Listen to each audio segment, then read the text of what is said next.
Welcome to the Speakeasy podcast, where the real conversations happen. Behind closed doors with the boldest entrepreneurs, creators, and growth minds in the game. No fluff, no filters, just the raw strategies, personal stories, and mental models that move the needle. I'm Eric Berman. Now let's get into it. Welcome to Inside the Speakeasy podcast. I am super duper excited today because we get to flip the script, and I brought in a very special guest, and I'm going to be sitting in the opposite chair as my buddy, friend of over 30 years and business partner now of over 20 some odd years. Robert Poling is going to be interviewing me, and we're going to talk about a little bit about my backstory, how we got Speakeasy started, all the stuff that Rob and I are doing, the crazy entrepreneurial journeys that both of us have been through over these years, and what a ride it's been. And I know a few people said, Eric, we got to put you on the hot seat. And I want to hear more about the story of Speakeasy and more. So here we are. We're going to make it happen today. Welcome, Robert. Thanks for joining me. Yeah, it's great. It's fun to be here. I finally get to be on the show. I've been hearing all kinds of really cool things about it. And even more fun is I get to sit in your seat today and be the one interviewing, asking questions, and kind of digging into what's going on here. You know, some of the behind the scenes at Speakeasy, what was your journey, the thoughts along the way. It's going to be a bit of fun today. Let's jump in. Let's get started, I love it. This feels good. It's stressful sometimes doing the interview. You got to prepare. You got to get I got to stay focused. I can't have my normal ADD mind, multitasking. I got to now it's just great. All right. I'll be honest with you. We're just going to have a conversation. We're just going to go through it and we're going to make the best of it. I don't have a set of questions. I don't have a script that I'm going to read you. We're going to just, go through it and hear the history of it. And let's start with, the origin. How did this thing called Speakeasy Mastermind come about? Like, how did you originally get the idea for this? What were you thinking about before it happened? Tell me about the before. Should we go way back in the journey that you and I first met each other? Because really, there's a lot of that baked into that. I mean, really, we got here today. So for those of you, I guess probably a lot of people don't know the backstory of the career, and it's kind of fun story how you and I met. After graduating at UCSD at a young right age of 21, didn't jump into the initial, hey, go get a job out of this nice school and immediately jump into that $40,000. Back then it was $40,000. Can you imagine? Now people are getting a lot more job to start a biz. And I was just like, had an itch about me. First guys I met had this business idea. I'm like, that sounds cool. Where do I sit? So I just immediately just jumped in the fire on some idea these guys were playing. There was a couple ideas, and fast forward that, it was three of us that turned into 400 employees, and we raised over $100 million.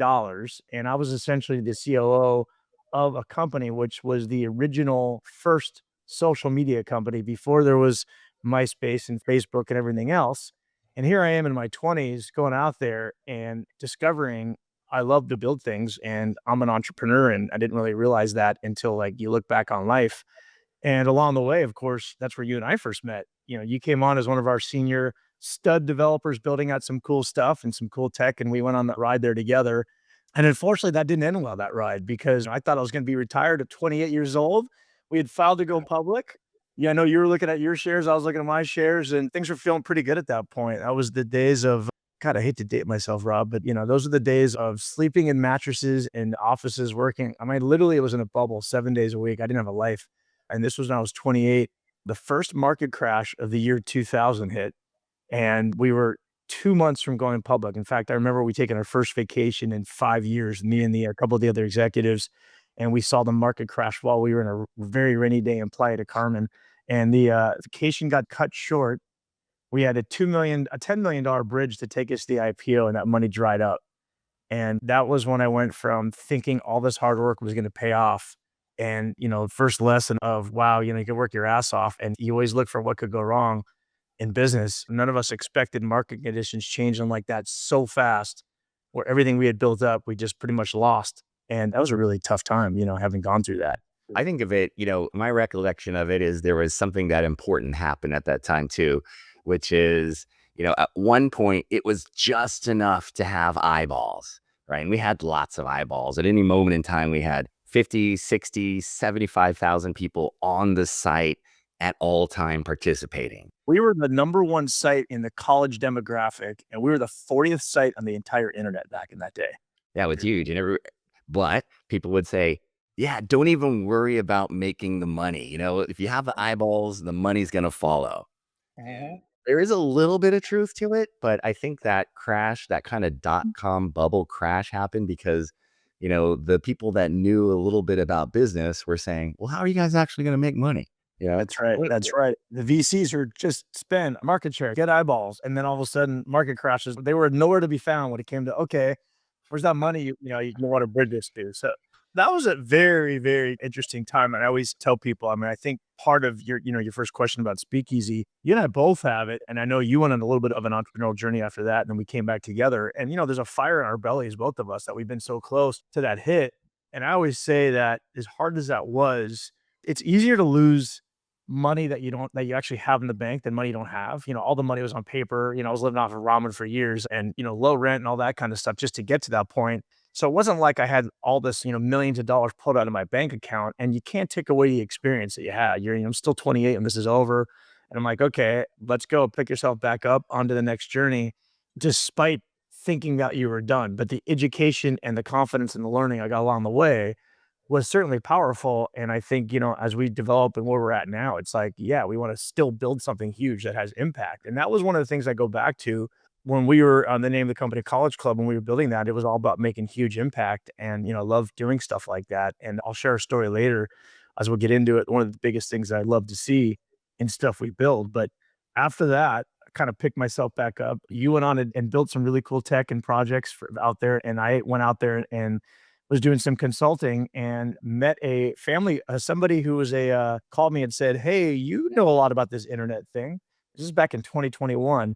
"You know Brian Tracy?" And I kind of laughed and I said, "Brian Tracy, I'm a huge fan of his. Like, we used to listen to Brian and Tony in the breakfast room every morning, 6 to 7 a.m. And if you were late, you had to buy breakfast kind of thing." So yeah, grew up listening to Brian and I loved him. And he was in San Diego like myself and he needed help with the internet. So I walked in and said, "Brian, I'd love to help you. I can help you, but I'm not an employee, so don't pay me a salary. I'll come and build you something. Don't pay me until I make you money." And he's like, "Eric, you're my kind of guy." And so that was fun. And that really was the beginning of you and I getting back together again, because that led to me being business partners with Brian. And then I needed to bring somebody on tech side. And so I reached out to my old buddy, Rob Poling, and said, "Rob, you want to help me do this kind of stuff? You were consulting." We went out there and started working on Brian. I think we have that hardwired in our personality because you had been working with Brian for a couple of years Yep. before I got the phone call. I'd been doing some other things entrepreneurial wise. But then when you kind of explained who he was, how much reach this guy has, how impactful he has, very important to you. I told you the same thing that you just said. It's like, hey, but I'm not an employee, buddy. I'm an entrepreneur and I'll partner with you on this thing. And it's almost like we have that same kind of reaction when we approach business all the time. Is like, Yeah. there's that common thread like, hey, I'm going to do this with you and it's going to be cool, but we're going to make something bigger than we can even imagine together. That's right, and it's funny as you look back on life and say, "Well, what did I know I was could have an entrepreneur?" Like, when you have that, like, you don't, like, come out and say, "Hey, I'm an entrepreneur." You sort of just do things that's wired in you. You don't go through college. Everybody's sort of the same. You're like, "Well, this person went and got that job, but ultimately, I guess I was an entrepreneur." And you look back and see all the signals, and you had the same thing too.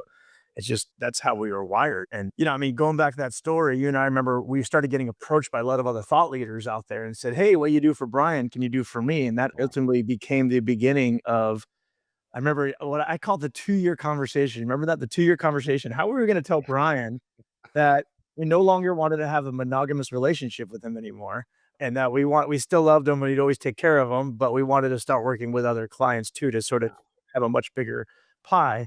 And, fortunately, that conversation went well, and Brian is such an amazing guy, and he basically understood, and he said, "Eric, I get it. As long as you don't abandon me and take care of me, and you'll always." And of course, we've honored that ever since 20 some odd years later.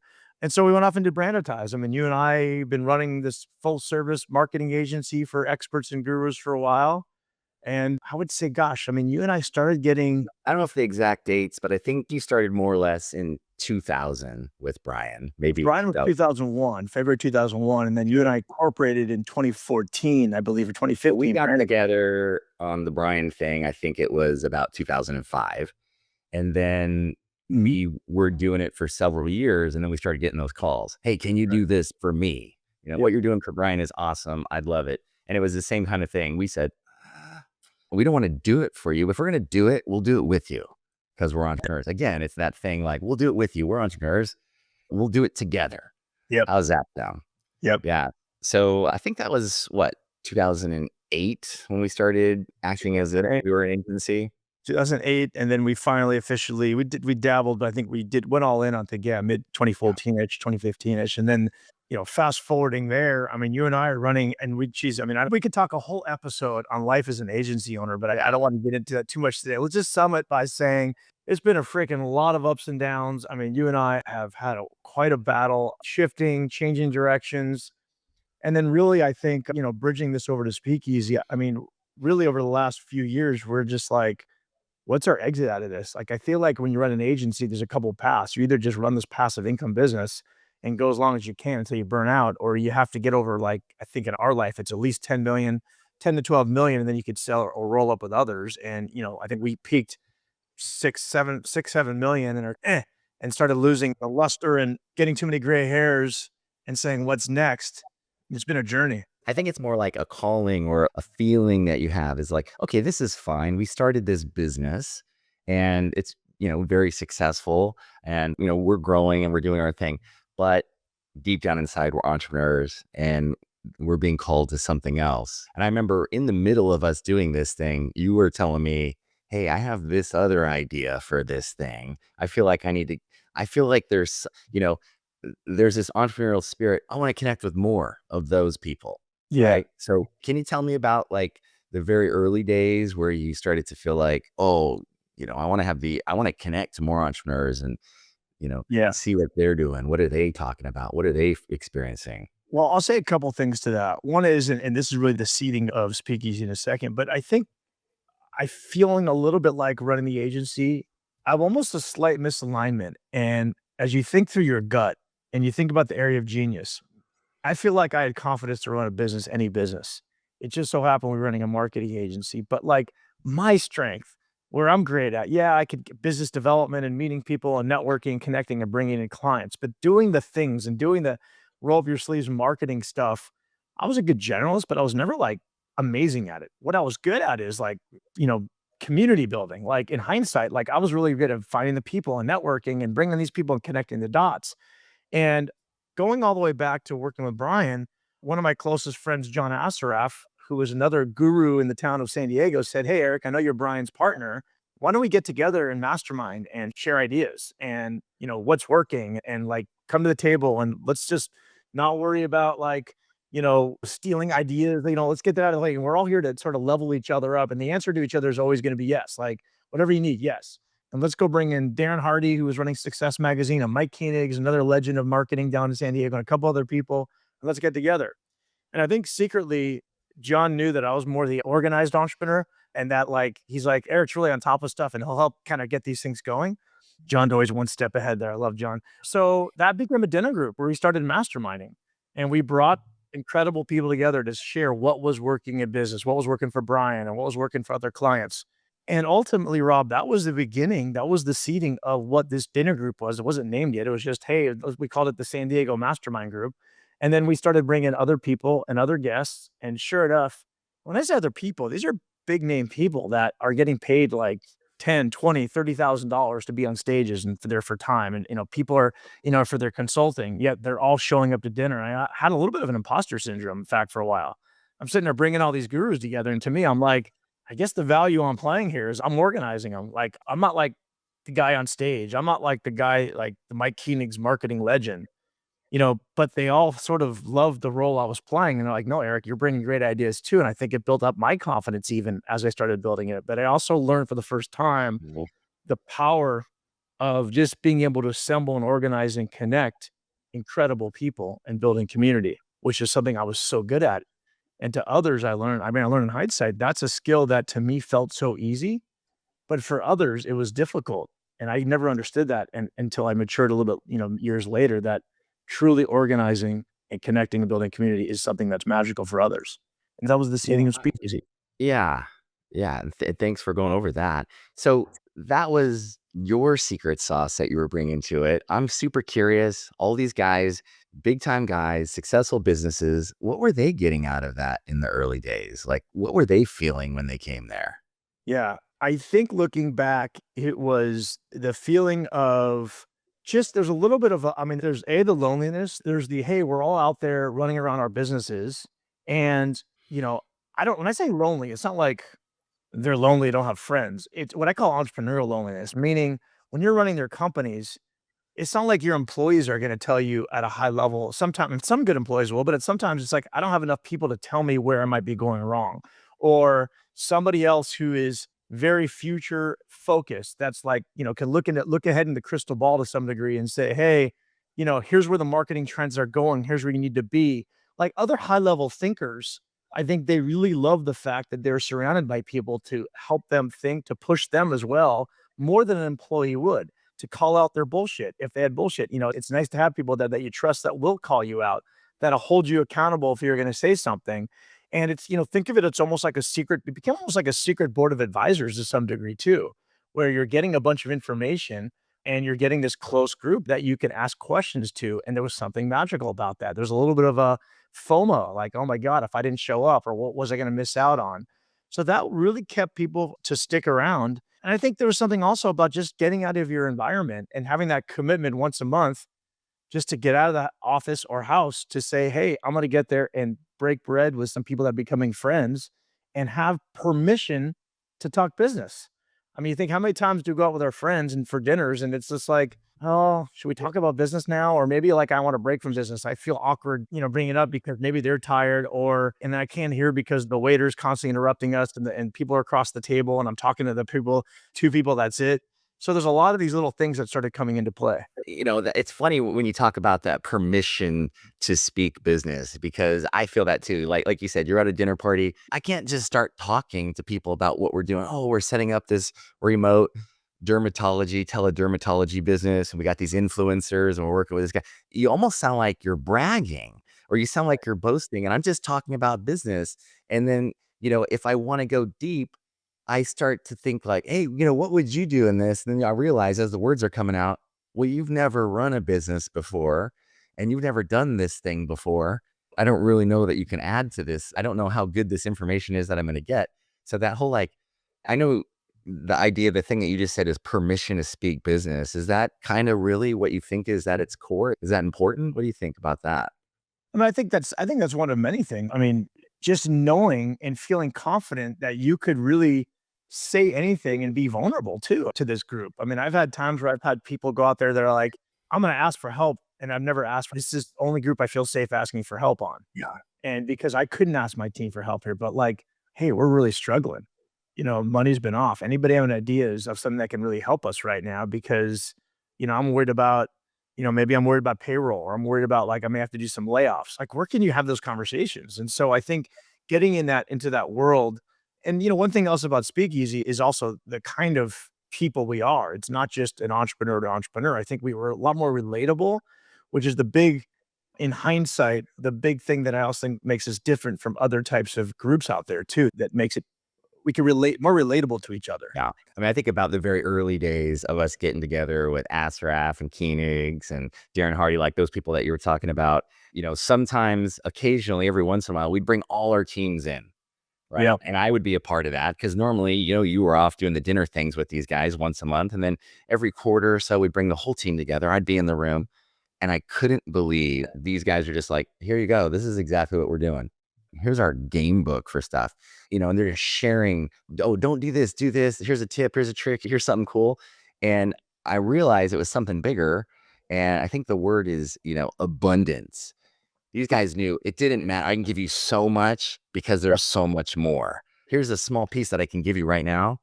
And they Yep. brought, this abundance. Is that something that you tried to foster or culture, or how did that come about? Yeah, I think I remember John always said, the answer is always yes. And it goes back to finding, in our community, it's leaving the ego aside. It's realizing that there is abundance. It's like, there's so much out there that we could all lift each other together and we all win together type of thing. And let's not like, kind of hold the big ideas back.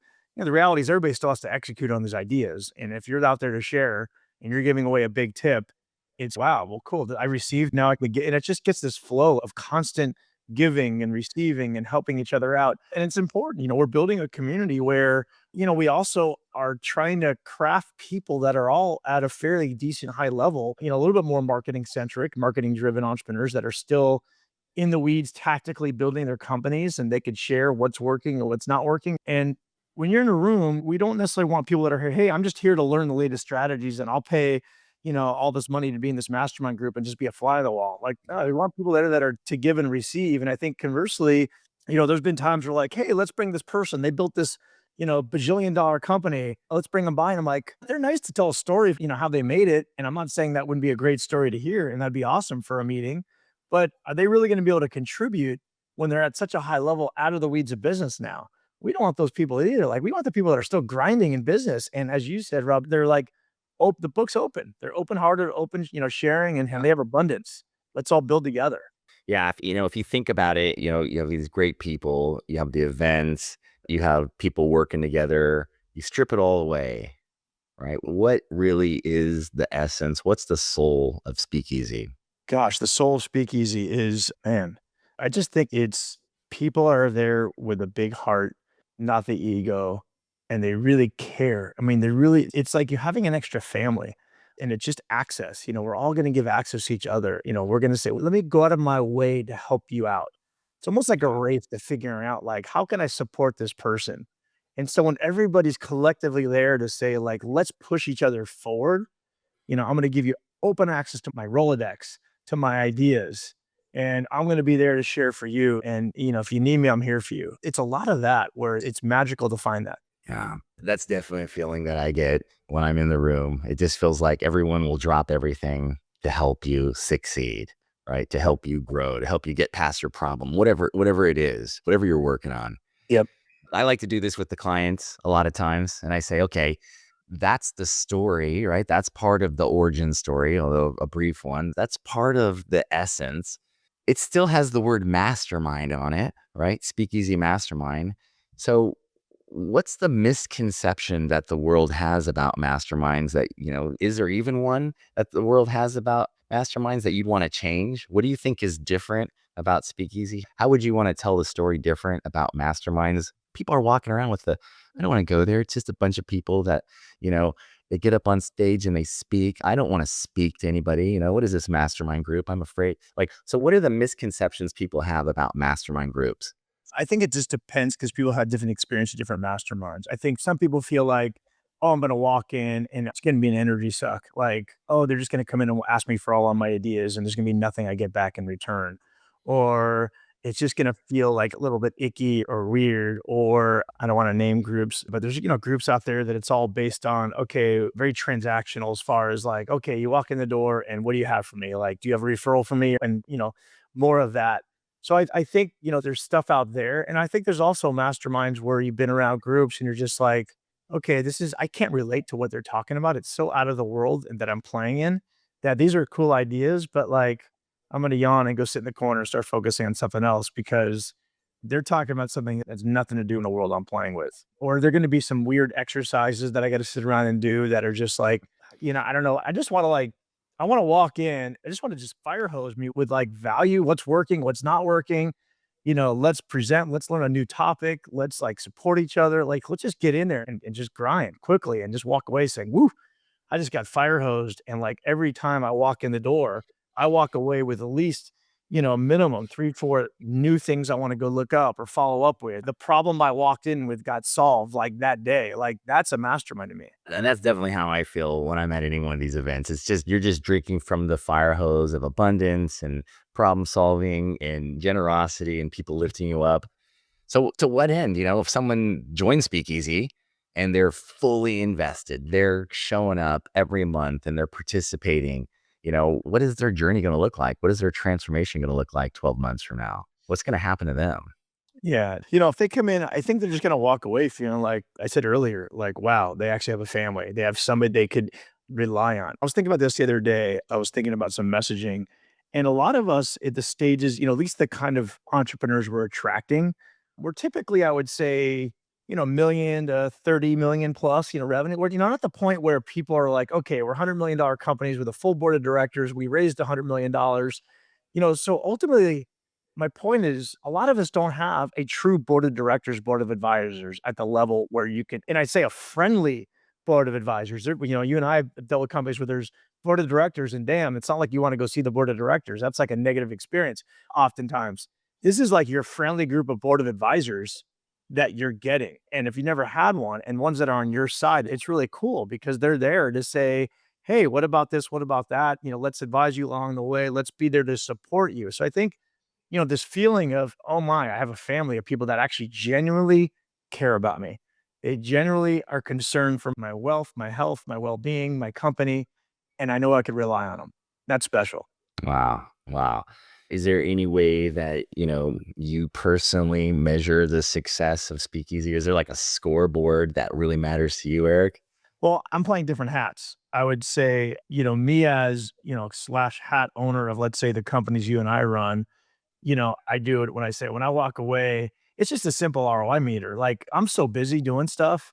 And like it's always like, okay, I gotta get up, I gotta go drive out there, and I come back. Do I have more energy? Is my cup more full? Or do I feel drained? Do I feel like, wow, I'm so fired up, I can't wait to go to my notes and share like with you oftentimes. Hey, I got this and this. Let's do like, you're just feeling like, oh my God, I met this person and they helped me with this and opened up doors. So like that's a feeling of I got energy versus, taken away. And my bigger speakeasy from now running the whole mastermind, and I brought this up earlier, and I'm gonna close the loop on something I said earlier about impact, is my biggest win is when I hear stories of two people that came together in the community that had an amazing connection and had a collision.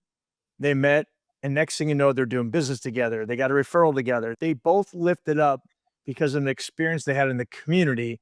And my favorite is the less I even know them and I just hear about it, it's like, damn, these are two people because of what we built, entered in this community, had an amazing experience just like I have, and they're telling stories about it.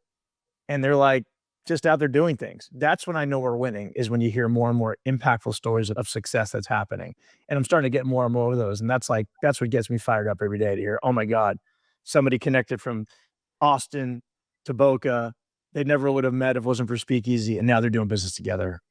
Cool. So crazy. Those are the two things that I think about too. And then, I mean, it's like every time you come back from the monthly meeting, you are fired up, man. You have Yeah. energy. You definitely got that. You're super excited about things and about things that you weren't necessarily thinking about when you walked in the room. But when you walked out, you were like, oh, I have 20 new ideas and there's like Yeah. 5 new concepts. It's super cool.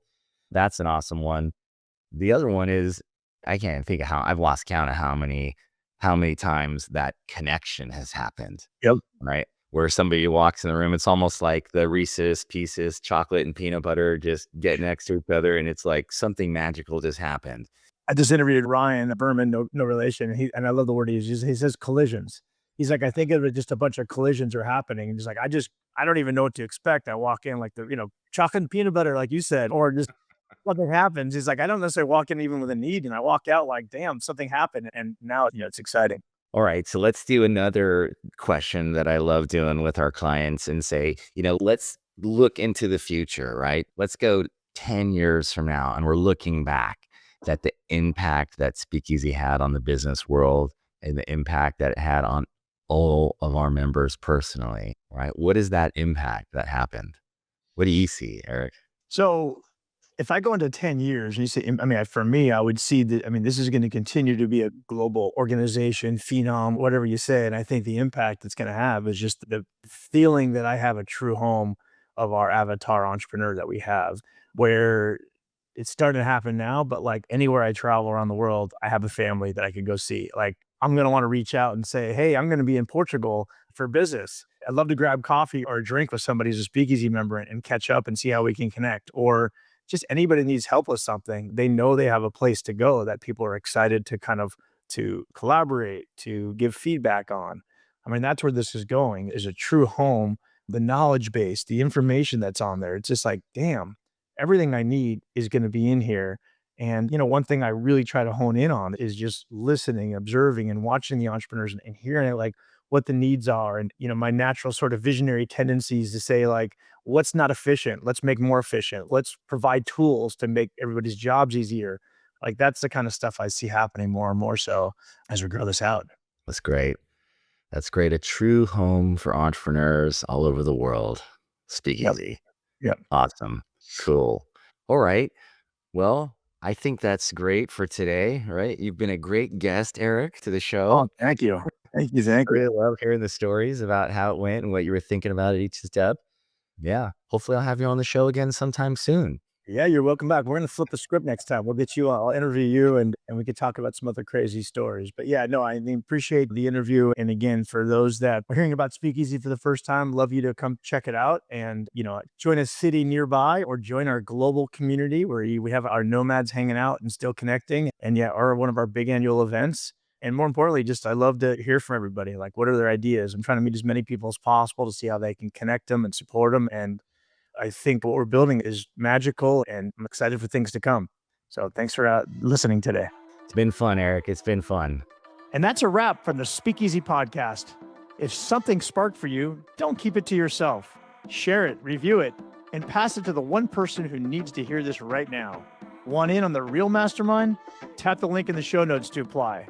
Until next time, keep scaling, stay sharp, and don't be the smartest one in the room.